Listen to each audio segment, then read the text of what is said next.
Champions ট্রফির পর এবার দক্ষিণ এশিয়ান গেমসও বসতে যাচ্ছে পাকিস্তানে। আগামী বছরের 23 থেকে 31 জানুয়ারি পাকিস্তানে আয়োজিত হবে এই মাল্টি স্পোর্টস ইভেন্ট।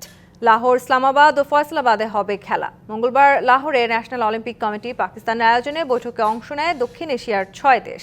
অন্য দেশগুলোর সশরীরে প্রতিনিধি পাঠালেও ভারতের প্রতিনিধিরা যোগ দেন অনলাইনে। বৈঠকে পাকিস্তানে এসএ গেমস আয়োজনের দিনক্ষণ চূড়ান্ত করা হয়। এই আসরে থাকছে 26টি ডিসিপ্লিন। লাহোর, ইসলামাবাদ ও ফয়সালাবাদকে চূড়ান্ত করা হয়েছে ভেন্যু হিসেবে। তবে কোন শহরে কোন ডিসিপ্লিনের খেলা হবে তা পরে নির্ধারণ করা হবে। লাহোরের গাদ্দাফি স্টেডিয়ামে ক্রিকেট ইভেন্ট দিয়ে শুরু হতে পারে গেমস। 2 বছর পর পর এই গেমস অনুষ্ঠিত হবার কথা থাকলেও করোনা মহামারী অন্যান্য কারণে এবার তা হতে যাচ্ছে 5 বছর পর।